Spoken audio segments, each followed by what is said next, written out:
नमस्ते, मी doctor Deepali. ज्योतिषशास्त्र भाग 19 ह्यामध्ये आज आपण बघणार आहोत मिथुन रास. राशीचक्रातली तिसरी रास मिथुन रास, आरंभशूर. हे या राशीचं एक मोठं लक्षण आहे असं म्हणायला हरकत नाही. नक्षत्राप्रमाणे विचार करता या राशीमध्ये आता मृगशीर्ष नक्षत्राचं तिसरं चौथं चरण. मागच्या वृषभ राशीमध्ये आपण बघितलेलं तुम्हाला आठवत असेल बघा, शेवट झाला होता मृगशीर्ष नक्षत्राच्या पहिल्या आणि दुसऱ्या चरणावरती, हो ना. मग आता त्याच्या पुढे लगेच तिसरी रास चालू होते, मिथुन रास, म्हणजे मृगशीर्ष नक्षत्राचे तिसरं आणि चौथं चरण. त्यानंतर आर्द्रा नक्षत्राचे चारही चरण हे झाले 6 आणि पुनर्वसू नक्षत्राचे 3 चरण. अशा प्रकारे 9 नक्षत्र चरणांची ही रास तयार होते. म्हणजे मृगशीर्ष नक्षत्राचे तिसरं चौथं 2 चरण, आर्द्राचे 4 आणि पुनर्वसूचे पहिले 3 चरण. म्हणजे आता पुढची कर्क राशी कुठे सुरू होणार? पुनर्वसू नक्षत्राच्या चौथ्या चरणापासून. अगदी बरोबर, हो की नाही. आता ह्याच्यामध्ये पुन्हा बघा, मृगशीर्ष नक्षत्राच्या तिसऱ्या चरणाचं जन्माक्षर आहे का? आठवत आहे ना आपण या जन्माक्षर कसं घेतो, की बाळाचं जन्मनाव ठेवताना पुढे आपण अगदी डिटेलमध्ये बघणार आहोत की ते कसं करायचं ते. त्यानंतर मृगशीर्ष नक्षत्राच्या चौथ्या चरणाचं जन्माक्षर आहे की. आता आर्द्रा नक्षत्राच्या पहिल्या चरणाचं अक्षर कु, दुसऱ्या चरणाचं अक्षर घ, तिसऱ्या चरणाचं अक्षर गम आणि चौथ्या चरणाचं अक्षर छा. पुनर्वसू नक्षत्राच्या पहिल्या चरणाचं अक्षर आहे के आणि दुसऱ्या चरणाचं अक्षर आहे को, तिसऱ्या चरणाचं अक्षर आहे हा. तर अशा प्रकारे ह्या एकूण 9 चरणांची मिळून मिथुन राशी तयार होते. आलं लक्षात? मृगशीर्ष नक्षत्राच्या तिसऱ्या चरणापासून पुनर्वसू नक्षत्राच्या तिसऱ्या चरणापर्यंत नक्षत्रातले जे तारकात्मक मिथुन राशी जी आहे ना, तर ती अशा प्रकारे आकाशामध्ये तारे त्याचे दिसतात. ही राशी पती पत्नी किंवा नवरा बायकोचं जोडपं अशा प्रकारे ती आकृती दिसते. ह्यामध्ये पुरुषाच्या हातामध्ये शारीरिक सामर्थ्यदर्शक गदा नावाचं एक आयुध आहे की जे त्याचं शारीरिक सामर्थ्य दाखवतं, आणि स्त्रीच्या हातामध्ये वीणा आहे जे संगीत किंवा कुठल्याही प्रकारचं कला त्याच्याशी रिलेटेड तंतुवाद्य आहे. अशा प्रकारे ही मिथुन रास धरली जाते. आता ह्या राशीमध्ये कसं आहे ना, की त्याच्यामध्ये शारीरिक बल हे तर आलंच, कारण आयुध त्याच्यामध्ये त्या प्रकारचं दाखवलेलं आहे, त्यामुळे शारीरिक बल आलं. स्त्रीच्या हातामध्ये वीणा आहे तर त्याच्यामुळे काय झालं की संगीत तज्ञता किंवा कुठल्याही कलेवरचं प्रेम याचं प्रतीक मिथुन राशी आपल्याला दाखवते. मिथुन रास ही 3 आकड्याने दाखवतात. जन्मकुंडलीमध्ये 3 आकड्यांनी ही मिथुन राशी आपल्याला दाखवतात. कालपुरुषाच्या कुंडलीनुसार 3ऱ्या स्थानामध्ये ही मिथुन रास येते. म्हणजे 3ऱ्या स्थानावरती मिथुन राशीचं आधिपत्य आहे असं मानलं जातं. जन्मकुंडलीमध्ये जिथे 3 आकडा असतो तिथे मिथुन रास आहे असं समजायचं. आता ह्या कुंडलीमध्ये बघा बरं, 4थ्या स्थानामध्ये 3 आकडा आलेला आहे, म्हणजे 4थ्या स्थानामध्ये मिथुन रास आहे असं समजायचं. आता तुम्ही तुमच्या कुंडलीमध्ये बघा बरं, स्थानं तर तुम्हाला चांगली माहिती आहेत, कुठल्या स्थानामध्ये 3 आकडा आलेला आहे तिथे मिथुन रास आहे, हे लक्षात घ्या. विषम राशी आहे ही, कारण 3 आकडा, त्यामुळे विषम राशी या थोड्याफार प्रमाणात क्रूर राशी असतात. त्यामुळे थोडं म्हणजे ते पुरुषी स्वभाव यांच्यामध्ये येतात. कुठल्याही विषम भावामध्ये ही रास आली तर ती सामान्यतः बलवान असते. त्यामुळे आणि ह्या राशीत जर का पुरुष ग्रह आले तर ते आणखी बलवान होतात.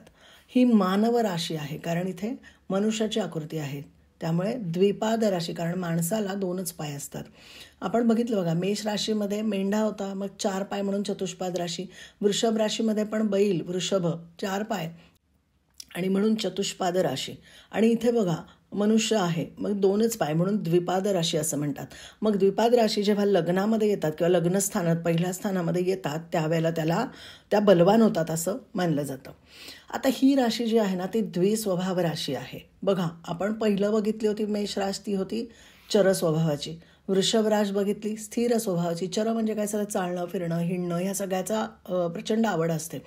वृषभ राशी बघितली स्थिर राशी. स्थिर राशी म्हणजे काय, तर यांना सगळं शांत लागतं, सगळं स्थिर लागतं, सतत बदल करायला आवडत नाही, फार हिंडणं फिरणं खूप असं आवडत नाही, थोडीशी स्थिरता आवडते.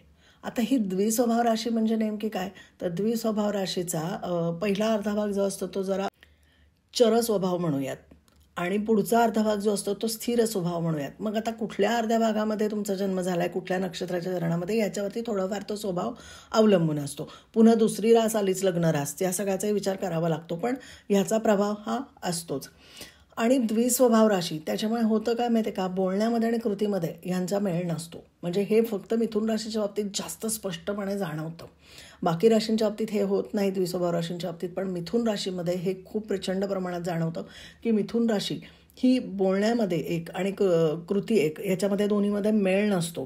कारण कसं आहे ना की पाश्चिमात्यांच्या मते ह्या राशीचं चिन्ह म्हणजे 2 जुळी अर्भक असं आहे.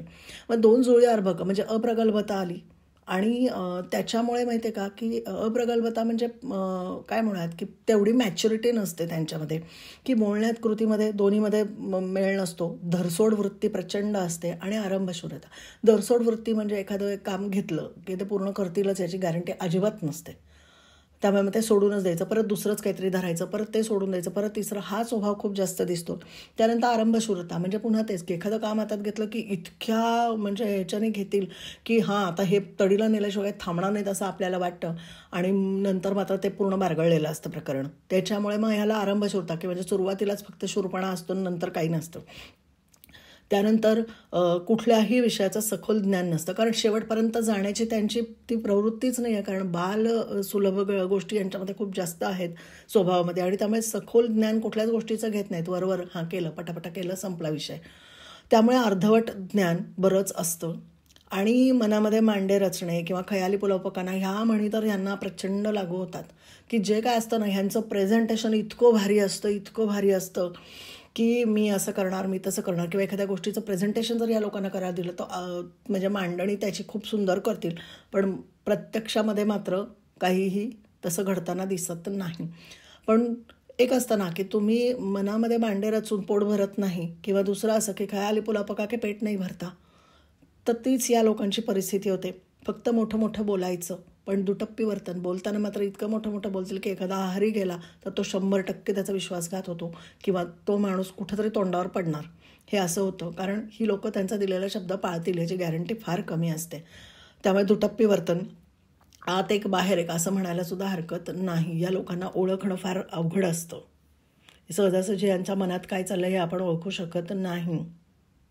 अर्थात पुन्हा हे प्रत्येकाच्या बाबतीत असंच असेल असं नाही, कारण पुन्हा राशींच्या बरोबरीने ग्रह आले, त्या स्थानं आली, पुन्हा त्यानंतर लग्न राशी आली, किंवा ही लग्न राशी असेल तर जन्मराशी आली, त्या दोन्हीनुसार म्हणजे चंद्र राशी यानुसार सगळी फळं मिळत असते. त्यामुळे स्वभावामध्ये हा थोडा कमी जास्तपणा येतो, पण स्पेसिफिक आपण बघत असताना लक्षात येतं आपल्याला की कुठली राशीचं काय आहे. दुसरं असं की ही वायुतत्वाची राशी आहे, त्यामुळे ह्या लोकांचं उत्तम गुण म्हणजे बुद्धिमत्ता, प्रचंड बुद्धिमत्ता असते. ह्यांनी जर का त्या बुद्धिमत्तेचा वापर केला, स्वतःला डिसिप्लिन आणि टाईम मॅनेजमेंट ह्या 2 गोष्टी जर का यांनी स्वतःला लावून घेतल्या तर ही लोकं खूप पुढे जातात, कारण प्रचंड हुशार असतात. बौद्धिक राशी आहे ही, त्यामुळे त्यांची बुद्धिमत्ता खूप चांगली असते. आणि पुन्हा त्या म्हणजे त्या राशीचा स्वामी बुध हा जर का तिथे आला, किंवा गुरु पुन्हा आला की बुद्धीचा कारक गुरु, सो बुध गुरुसारखे जर का ग्रह या राशीमध्ये आले तर प्रचंड बलवान होतात. शनी हा सुद्धा वायुतत्व प्रधान ग्रह आहे, आणि तो सुद्धा जर का या राशीमध्ये आला तर तो सुद्धा बलवान होतो. बुद्धिमत्ता ह्या लोकांची खूप चांगली असल्यामुळे म्हणजे काय म्हणूयात, कुशाग्र बुद्धी, ग्रास्पिंग पॉवर प्रचंड असते, ग्रहणशक्ती उत्तम म्हणूयात. म्हणजे ग्रास्पिंग पॉवर म्हणजेच ग्रहणशक्ती. काहीही यांना शिकवलं की पटकन लक्षात येतं ह्यांच्या, पण अभ्यासाचा कंटाळा नंतरच्या आलं ना लक्षात, म्हणजे सरावाचा कंटाळा. पण सुरुवातीलाच त्यांच्या इतकं छान लक्षात राहतं की बऱ्याचदा पुढे त्यांना जायची गरज पडत नाही, आणि म्हणून मग ज्ञान अर्धवट राहतं. असं संशोधन वृत्ती प्रचंड असते की मी हे करू का ते करू का, संशोधन करायला जातील पण पुन्हा तसं असतं की ते कितपत पूर्ण करतील ह्याचं सांगता येत नाही. म्हणून ह्यांनी स्वतःला डिसिप्लिन आणि टाईम मॅनेजमेंट ह्या 2 गोष्टी ठेवल्या पाहिजेत. आयुष्यात खूप पुढे जातील ही लोकं. चिकित्सक स्वभाव असतो, आणि त्याच्यामुळे काय होतं की यांना बऱ्याच गोष्टींचं ज्ञान चांगल्या प्रकारे मिळायला लागतं. अभ्यासू वृत्ती असते, तरल बुद्धी असते, पण पुन्हा आळस आला थोड्याफार प्रमाणामध्ये, हास्य विनोद आणि खेळकर असा स्वभाव असतो. पण ह्यांनी जर आळस झटकून फोकस केला तर ह्यांना खूप प्रचंड प्रमाणामध्ये यश मिळताना दिसतं. बोलण्यामध्ये अतिशय चातुर्य असतं, हजरजबाबीपणा असतो, उत्कृष्ट स्मरणशक्ती असते.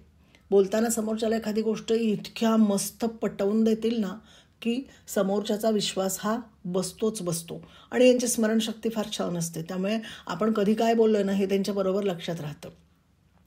हे 2 महत्त्वाच्या गोष्टी. आणि त्यांचं कसं आहे ना की सतत गतिमान राहणं आणि प्रामाणिकपणा, ह्या 2 गोष्टी त्यांच्यामध्ये खूप चांगल्या असतात. गतिमान राहणं म्हणजे सतत काहीतरी करत राहतील उद्योग, शांत बसणार नाहीत, वाचतील, लिहितील, बघतील, काहीतरी लक्षात ठेवतील आणि काही ना काहीतरी ह्यांचं म्हणजे क्रियाकलाप चालू असतात. हे शांत बसणारी लोकं नाही आहेत. प्रामाणिकपणा एक असतो ह्यांच्यामध्ये. आणि कारण कसं आहे ना, बुधाची रास आहे आणि बुधाची म्हणण्यापेक्षा सुद्धा ही मिथुन रास आहे. सो लहान मुलाचं हे की लहान मुलं पण बघा प्रामाणिक असतात. काही खरं घडलेलं असेल ना तर ते खोटं बोलत नाही, जे घडले ते खरं खरं सांगून मोकळं होतात. आणि आपण म्हणतो बघा की हे ना लहान मुलं कुठेही पचकतात, तर पचकणं नसतं, ते खरं बोलणं असतं ॲक्च्युअल. तर तसं आहे या लोकांचं. ही लोकं प्रामाणिक असतात, खरं बोलतात आणि वायुतत्वाचे गुण यांच्यामध्ये भरपूर असतात. आणि ही वायुतत्व प्रधान राशी आहे, त्यामुळे तिथे निसर्गतःच वायुतत्वाचे गुण आपल्याला दिसतात. यांना जर का अनुकूल भाव मिळाला, म्हणजे जर का स्थान योग्य असेल, योग्य स्थानामध्ये योग्य ही राशी आली वायुतत्वाची आणि तिथे ग्रहसुद्धा जर का वायुतत्वाचे आले, तर त्याचे गुण मात्र प्रचंड प्रकट होतात. म्हणजे खूप चांगल्या पद्धतीने ते गुण त्या व्यक्तीमध्ये दिसतात, त्याचा प्रभाव पडतो. आणि मिथुन राशीच्या लोकांचा सुद्धा प्रभाव खूप चांगला पडतो. ही शीर्षोदयी राशी आहे. बघा, पहिल्या 2 ह्याच्यामध्ये आपण बघितलं होतं मेष आणि वृषभ राशीमध्ये की त्या पृष्ठोदयी राशी आहेत. पृष्ठोदयी म्हणजे काय, त्यांची पाठ दिसते, हो की नाही, वरच्या बाजूला. आता ही द्विपाद राशी आहे, मनुष्याच्या ह्याच्यामध्ये येते. त्याच्यामुळे कसं आहे की इथं डोकं वरती दिसतं आणि डोकं म्हणजे शीर्ष, म्हणून ह्याला शीर्षोदय राशी म्हणतात. जन्मकुंडलीमध्ये म्हणजे लग्नकुंडलीमध्ये शीर्षोदय राशी ज्या असतात त्या बलवान असतात आणि म्हणून मिथुन राशीमध्ये शीर्षोदय राशीचे गुण जास्त प्रमाणामध्ये स्पष्टपणे दिसतात. ही रात्रीबली राशी आहे, त्यामुळे कसं होतं ना की रात्रीचा जर का ह्या व्यक्तींचा जन्म झाला तर ती बलवान होते राशी. सगळ्यात महत्त्वाचं आणि असं की रात्रीबली म्हणजे ह्या लोकांना रात्रीचं काम करायला जागून फार आवडतं आणि एकाग्रतेने काम करतात. मग डिस्टर्बन्स नसतो ना, कारण ह्यांना थोडा डिस्टर्बन्स झाला की लगेच हे विचलित होतात, लक्ष दुसरीकडे जातं. मग रात्रीच्या वेळी शांतता असते, मग हे फोन नाही बघणार जास्त किंवा इतर गोष्टींमध्ये डिवाईड होणार नाहीत, हे फोकस करतील मग थोड्याफार प्रमाणामध्ये कामावरती. असं आहे यांचं. ही अल्पप्रसव राशी आहे, त्याच्यामुळे संतती स्थानामध्ये ही राशी आली ना तर असं म्हणतात की संततीचं प्रमाण कमी असतं. अर्थात आता संततीचं प्रमाण कमीच आहे, पण बऱ्याचदा संतती स्थानात पंचम स्थानामध्ये मिथुन रास ज्यांची असते ना तर त्यांना जुळे होताना दिसतात. बऱ्याच जुळ्या मुलांच्या पालकांच्या पत्रिकेमध्ये जर बघितलं तर आईच्या किंवा वडिलांच्या पत्रिकेमध्ये पंचम स्थानामध्ये मिथुन रास आलेली असते.